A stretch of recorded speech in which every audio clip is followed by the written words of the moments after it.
Hello friends, कैसे हैं आप सब लोग। स्वागत है आप सभी लोगों का हमारे यूट्यूब चैनल में। इसका नाम है एवन सर। मैं हूं आकाश शर्मा। एक बार फिर आप लोगों के लिए जबरदस्त वीडियो लेकर आया हूं और आज की वीडियो होने वाली है डिजीज से रिलेटेड। जितने भी आप लोगों के क्वेश्चंस होने वाले हैं उन सारे के सारे क्वेश्चंस को हम सोल्व करने वाले हैं। चाहे आप सीयूटी एग्जाम दे रहे हो, चाहे नीट एग्जाम दे रहे हो, या कोई अदर पैरामेडिकल या बीएससी नर्सिंग से रिलेटेड कोई भी एग्जाम दे रहे हो।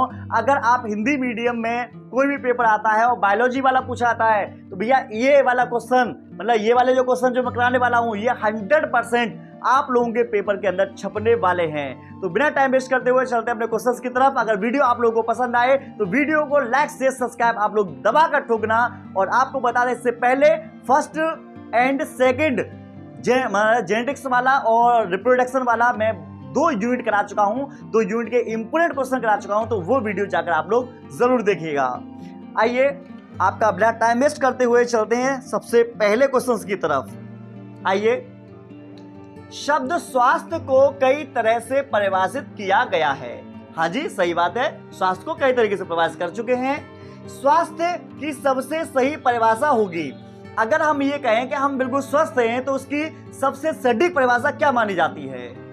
स्वास्थ्य संतुलन परिस्थितियों के शरीर और मस्तिष्क की अवस्था है, तो बोलेंगे नहीं।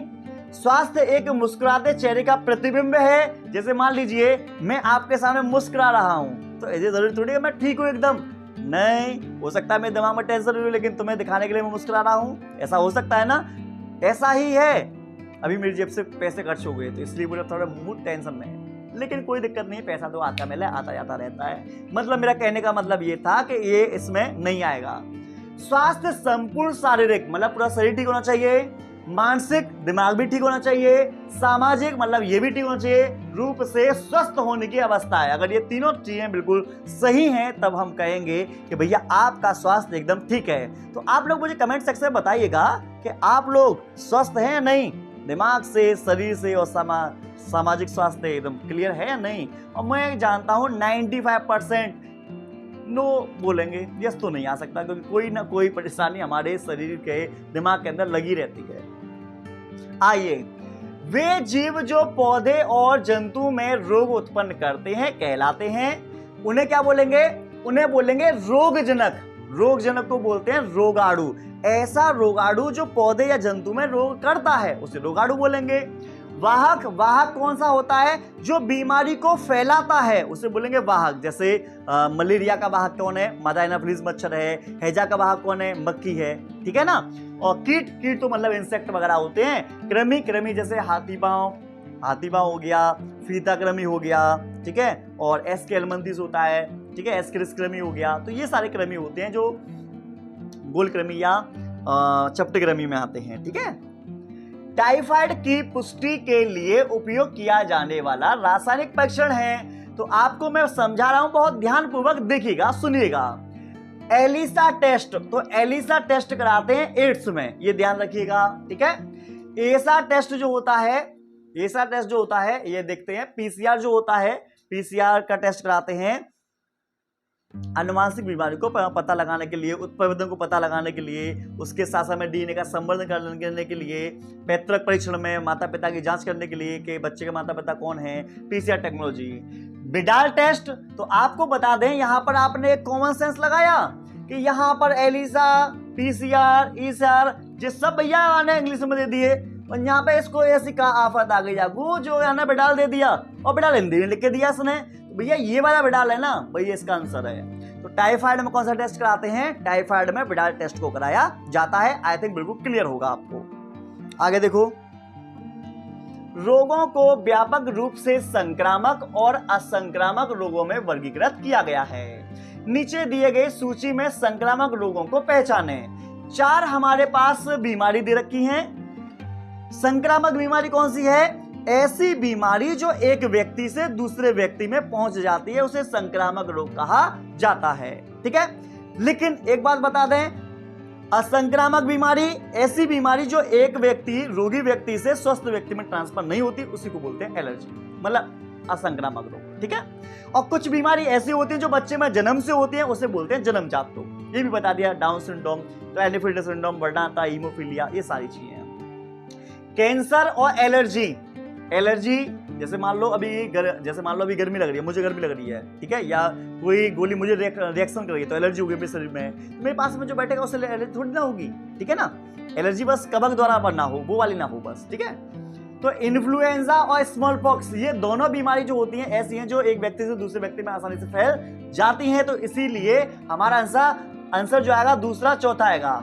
दूसरा चौथा इसमें नहीं है, इसमें नहीं है, इसमें नहीं है, दूसरा चौथा ऑप्शन डी। तो ऑप्शन डी जो होगा हमारा राइट आंसर होगा। आगे, जब एक मादा एनाफिलिस मच्छर एक व्यक्ति को काटता है तो संक्रमण करने वाले स्पोरोजोइट बनते हैं। तो आपको बता दें ये बनते कहां पर हैं। तो आपको मैं दो ऑप्शन दे रहा हूं, इनमें से आप लोग चेक करके बताइएगा इसका राइट आंसर क्या है। या तो मच्छर की लाल ग्रंथियों में या मच्छर की आंत में, सी या डी। इन दोनों में थोड़ा सा कंफ्यूजन है, इन दोनों में से कोई आंसर आएगा तो आप एक बार चेक करके देखिएगा इसका आंसर क्या है, ठीक है। और मुझे कमेंट में ही बता देना। चिकनगुनिया रोग संचालित होता है, तो चिकनगुनिया है, डेंगू है, हाथी पांव है, मलेरिया है, ठीक है, ये सब मच्छर द्वारा होती है बीमारियां। चिकनगुनिया मक्खी से होगा? नहीं, मक्खी से हैजा होता है। चिकनगुनिया कॉकरोच से होगा? बिल्कुल नहीं। मादा एनाफिलिस द्वारा तो मलेरिया होता है। एडिस मच्छर के द्वारा चिकनगुनिया बीमारी होगी। सारे ऑप्शन बता रहा हूँ, एक एक बता रहा हूँ। और चिकनगुनिया में तो मैं सुना भी होगा कि जो हमारे जो जॉइंट वगैरह होती है ना, जॉइंट वगैरह में दर्द वगैरह होता है, ठीक है। बहुत से रोगों का रोगी में लक्षणों को देखकर पता लगाया जा सकता है। निम्न में से कौन सा समूह निमोनिया को दर्शाता है? श्वसन में तकलीफ होना, मतलब सांस लेने में तकलीफ होना, और ज्वर का मतलब बुखार, ठिठुरन मतलब ठंड लगना, खांसी और सिर दर्द। भैया मुझे तो ये पूरे के पूरे किसके लग रहे हैं? निमोनिया का लग रहा है, ऑप्शन ए लग रहा है मुझे तो निमोनिया का। तो आपको बता दें, लक्षण देखकर हम पता लगा सकते हैं कि कौन सी बीमारी किसी पेशेंट को है। तो option A is right answer. Cancer उत्पन्न करने वाले जीन्स हैं, तो कैंसर को उत्पन्न जो करता है उस जीन को कहा जाता है ऑन्कोजीन्स। क्या बोलते हैं? ऑन्कोजीन्स कहा जाता है। तो 8 का आंसर आएगा सी, ऑन्कोजीन्स बोलते हैं। आगे देखो, मैलिग्नेंट ट्यूमर, ये इंग्लिश का शब्द है जो हिंदी में लिखा हुआ है। कोशिकाएं प्रचुरोध भवन द्वारा तीव्रता से वृद्धि करती हैं और शरीर के अन्य भाग में जाकर नया ट्यूमर बनाती हैं। रोग की यह अवस्था कहलाती है। तो आपको बता दें, रोग की इस अवस्था को कहा जाता है मेटास्टेसिस। क्या बोलेंगे? मेटास्टेसिस। आपको बता दें, यहां पर सारे के सारे कंफ्यूजन करने के लिए सबके पीछे सिस लगा रखा है, लेकिन हमने तो भैया पढ़ रखा है, एनसीईआरटी में पढ़ा था हमने, का नया पढ़ा है। मेटास्टेसिस जो होता है कैंसर में पढ़ रखा है, ये वहां पर बिल्कुल साफ साफ दे रखा है। आप पढ़ लो, आपका भी आंसर आ जाएगा। एक मनोवैज्ञानिक द्वारा एक स्वस्थ दिखने वाले व्यक्ति को अस्वस्थ बताया जाता है। इसका कारण यह हो सकता है रोगी अपने कार्य में दक्ष नहीं था, रोगी आर्थिक रूप से संपन्न नहीं था, रोगी व्यवहारात्मक और सामाजिक आप समायोजन को दर्शाता है। तो आपको बता दें, मुझे जो इसका आंसर लग रहा है वो लग रहा है ऑप्शन सी लग रहा है, बिल्कुल सही में लग रहा है। चलो आगे बढ़ते हैं। स्मैक एक ड्रग है जो प्राप्त होता है। हाँ जी, सब लोग आ जाइए। स्मैक है, क्या है ये? स्मैक ड्रग्स है जो प्राप्त होता है। कहां से मिलेगा? पेपेवर सोमनिफेरम के लेटेक्स से।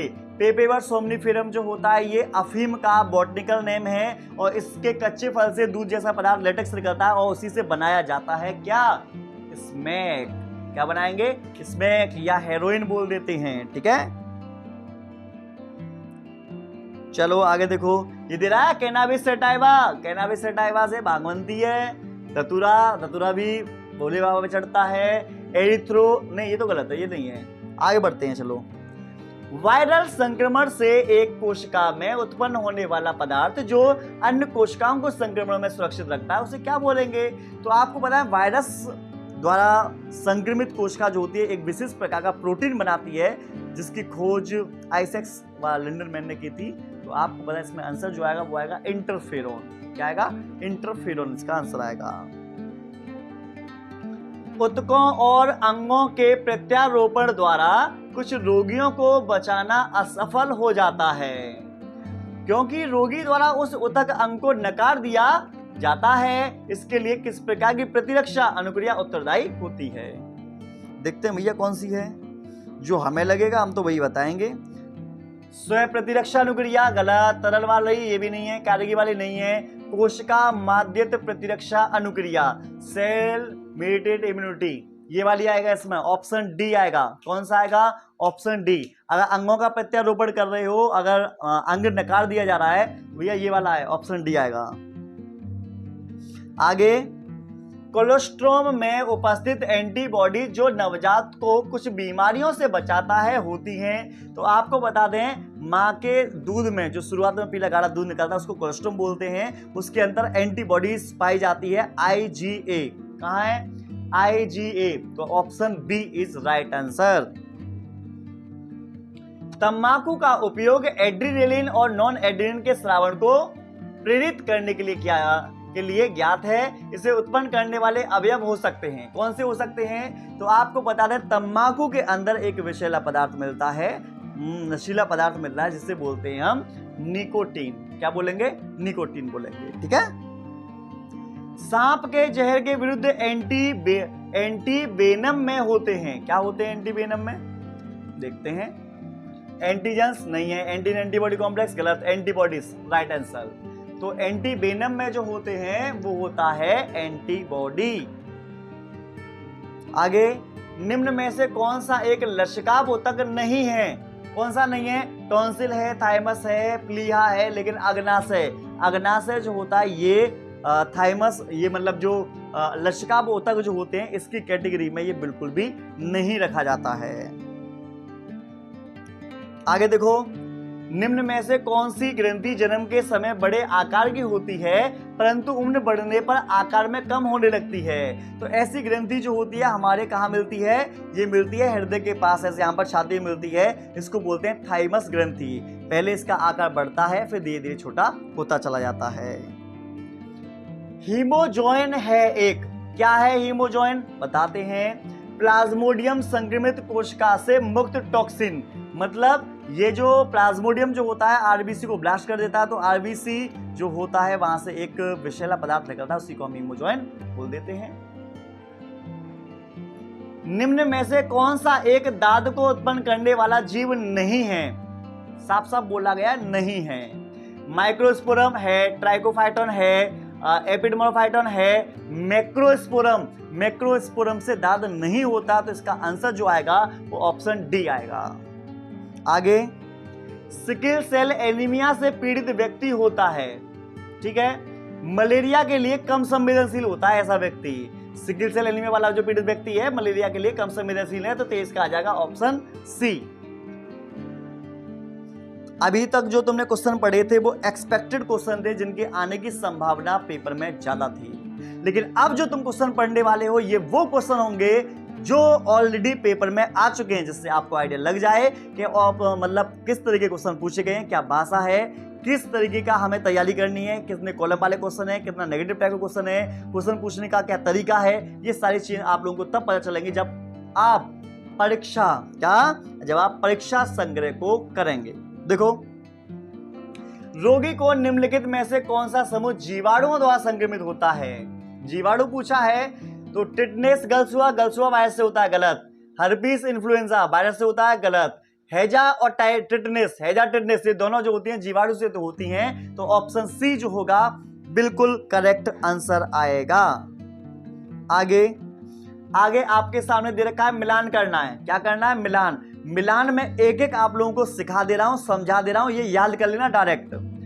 फाइलेरियसिस को हाथी पांव बीमारी बोलते हैं, जो बुचेरेरिया ब्रैंकोफ्टी से होती है। तो एक आ तीसरा याद कर लो साथ के साथ, एक आ तीसरा, क्योंकि अलग से भी क्वेश्चन बन सकते हैं। और क्यूलेक्स मच्छर के काटने से होता है, इसी को हाथी पांव या एलिफेंटियसिस बीमारी बोलते हैं। अमीवता एंट अमीवा स्टोलिटिका से होगी।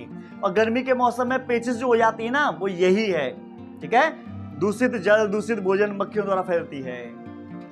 निमोनिया हीमोफिलस इन्फ्लुएंजी वायरस के द्वारा, जीवाणु के द्वारा होती है, और आपको बताएं डिप्लोकोकस निमोनी जीवाणु के द्वारा भी ये बीमारी हो जाती है। रिंगवर्म जो है आपको पता होगा इंग्लिश का वर्ड है, हिंदी में इसे दाद बोलते हैं। दाद को इसने रिंगवर्म में कन्वर्ट किया और रिंगवर्म को हिंदी में कन्वर्ट किया, तब जाके यहां से क्वेश्चन बनाया है। तुम कहते ना कैसा पेपर बहुत टफ था, पेपर टफ नहीं है भैया, वो इंग्लिश के वर्ड को हिंदी में बार बार लिख कर दे रहे हैं, तब आपको टफ लग रहा है, क्योंकि आप शुद्ध हिंदी वाले एनसीईआरटी को पढ़े जा रहे हो, उसमें इंग्लिश के जो वर्ड है वो हिंदी में लिखे हुए कहां से मिलेंगे आप लोगों को। ये दिक्कत है सबसे बड़ी जो मुझे लग रही है। आगे देखो, प्रतिरक्षा के संदर्भ में गलत कथन को पहचानना है। देखो देखते हैं, जब बने बनाए प्रतिरक्षी प्रत्यक्ष रूप से दिए जाते हैं तो इसे निष्क्रिय प्रतिरक्षा कहते हैं। पहला वाला बिल्कुल ठीक कह रहा है, लेकिन हमें तो गलत ढूंढना है। सक्रिय प्रतिरक्षा जल्दी होती है, बिल्कुल गलत। सक्रिय प्रतिरक्षा जो होती है वो धीमी गति से कार्य करती है, ये वाली बात इसने गलत बोली है, तो ऑप्शन बी जो हमारा है वो बिल्कुल राइट आंसर होगा। आगे, प्लाज्मोडियम की संक्रामक अवस्था जो मानव शरीर में प्रवेश करती है। तो आपको बता दें, प्लाज्मोडियम जो होता है इससे मलेरिया बीमारी होती है, जो शरीर के अंदर जो मादा एनाफिलिस के द्वारा पहुंचाई जाती है, ये होती है जीवाणुज होती है, स्पोरोजोइट बोलते हैं इंग्लिश में, क्या बोलेंगे, स्पोरोजोइट। ठीक है, मिलान करना है। अगला मिलान भी काफी इंपोर्टेंट है, आप लोग देख पा रहे होंगे रोग वाले चैप्टर से मिलान ज्यादा पूछे जा रहे हैं, तो मिलान पर आप ज्यादा ध्यान देना। टाइफाइड होता है साल्मोनेला टाइफी जीवाणु से, तो यहां पर क्या दे रखा है, टाइफाइड साल्मोनेला जी आ गया, तो ए का आ जाएगा तीसरा। ठीक है, अगले नंबर का निमोनिया होता है हीमोफिलस से, किससे होगा, हीमोफिलस से। फाइलेरियसिस ये होगा बुचेरेरिया ब्रोंकोप्टिस से, तो बुचेरेरिया आ जाएगा। मलेरिया होगा प्लाज्मोडियम से, तो मलेरिया का आ जाएगा प्लाज्मोडियम। ठीक है, चारों मैंने बता दिए, चारों के मुंह जबानी याद कर लेना, क्योंकि यहां से क्वेश्चन और भी बन जाते हैं। आगे बढ़ो, निम्न में से कौन सी प्रतिरक्षा अनुक्रिया वृक्क निरूपण को नकारे जाने के लिए उत्तरदायी है। वृक्क निरूपण का मतलब है किडनी ट्रांसप्लांट की जा रही है और वो नकार दी जाती है, तो इसमें क्या मैटर पड़ेगा कोशिका माध्यस्थ प्रतिरक्षा अनुक्रिया के कारण यहां पर वो नकार दी जाती है, तो 6 वाले का जो आंसर आएगा वो आएगा ऑप्शन ए। आगे, दूध श्रावण के आरंभिक दिनों में माता द्वारा श्रावित पीला तरल कोलोस्ट्रम नवजात में प्रतिरक्षा पैदा करने के लिए अत्यंत आवश्यक है, क्योंकि इसमें होता है तो मां के दूध के अंदर एंटीबॉडीज पाई जाती है, इम्यूनोग्लोबिन ए। तो आपको मैं बता चुका हूं, इम्यूनोग्लोबिन ए, IgA भी इसको हम बोल देते हैं। आगे देखो, निम्न में से उस सही युग्म को चुनिए जो टाइफाइड ज्वर के कारक और टाइफाइड के पुष्टि परीक्षण को निरूपित करता है। तो टाइफाइड जो होता है साल्मोनेला टाइफी जीवाणु के कारण होगा और इसकी पुष्टि होती है विडाल परीक्षण के द्वारा। तो देखो, साल्मोनेला टाइफी विडाल परीक्षण, ऑप्शन ए हमारा इस राइट आंसर, पहला है हमारा बिल्कुल सही हो जाएगा।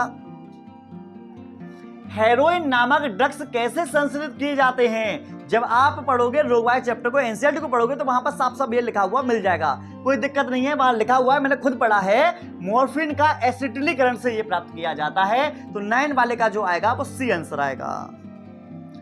स्मैक नामक ड्रग पोस्ता पौधे के किस भाग से प्राप्त होता है। तो ये मिलता है लेटेक्स से। किससे मिलेगा, लेटेक्स से मिलेगा। पोस्त पौधे का बॉटनिकल नेम क्या होता है, इसी पोस्ता को अफीम वगैरह बोल देते हैं, पेपेवर्स सोमनिफेरम इसको कहा जाता है, और इसका उपयोग पीड़ाहारी के रूप में करते हैं, ये भी ध्यान रखना। ठीक है, निम्न में से कौन सा रोग स्व प्रतिरक्षा रोग नहीं है। तो आपको बताएं, एल्जाइमर रोग जो होता है, एल्जाइमर रोग को स्व प्रतिरक्षा रोग की कैटेगरी के अंदर नहीं रखा जाता। किस रोग में मच्छर द्वारा संचालित रोगाणु के कारण लसिका वाहिनियों में चिरकालिक शोध उत्पन्न हो जाता है। तो आपको बता दें कि जब मैंने आप लोगों को पढ़ाया था हाथी पांव, फाइलेरियसिस एलिफेंटिसिस पढ़ाया था, तो बताया था कि इसके जो गोलकृमि होते हैं, बुचेरेरिया ब्रैंकोप्टिस जो होते हैं, लसिका वाहिकाओं के अंदर रहते हैं। तो आपको लसिका वाहिकाओं के अंदर कौन सा रहेगा, एलिफेंटिसिस इंग्लिश का वर्ड है हाथी पांव का, वहीं से लिया गया है। ठीक है, रिंगवर्म ये भी इंग्लिश का वर्ड है, हिंदी में लिख दिया है। अमीबेसिस ठीक है, एस्किस ठीक है, यहां पर भैया ये वाला आ जाएगा ऑप्शन सी। आगे देखो, मार्ट मानव शरीर में लसिकाव ऊतक का लगभग कितने प्रतिशत होता है? तो आपको बताया मानव का होता है ये 50%। कितने परसेंट होगा? 50% होगा ये। अगला है ऊतकों अंगों का प्रतिरोपण अधिकतर रोगी के शरीर द्वारा अस्वीकार के कारण असफल हो जाता है। इस प्रकार के निराकरण के लिए कौन सी प्रतिरक्षी अनुक्रिया उत्तरदायी होती है? तो आपको बता दें यहाँ पर असफल हो रहा है, ठीक है, अंगों के प्रत्यारोपण के लिए, तो ये होता है कोशिका माध्यित प्रतिरक्षा अनुक्रिया के लिए, 14 का बी। और ये बार बार क्वेश्चन रिपीट हो रहा है, तो इसलिए मैंने ये वाला क्वेश्चन जो है वो आपके सामने करा दिया है। इस तरीके से हमने बहुत सारे क्वेश्चंस कर लिए नीट के रोग से रिलेटेड। और ये सिर्फ और सिर्फ ऐसा नहीं कि नीट एग्जाम में आएंगे, ये चैप्टर ऐसा है जो जीके के तौर पर भी हर जगह पर घुस जाता है। तो इसलिए इस चैप्टर को अच्छे तरीके से पढ़ के जाना, समझ के जाना, जिससे कि पेपर आपका अच्छे तरीके से हो सके। अगर आपकी कोई भी दिक्कत आती है तो कमेंट में जरूर बताना। और आपको बताना है फर्स्ट और सेकंड यूनिट के जो क्वेश्चंस हैं ऑलरेडी मैं अपलोड कर चुका हूं, तो अगर आप लोगों ने वो नहीं देखे तो जाकर जरूर देख लीजिएगा। ठीक है, चलो मिलते हैं नेक्स्ट वीडियो में। इससे अगली वीडियो जो है वो भी जल्दी आएगी।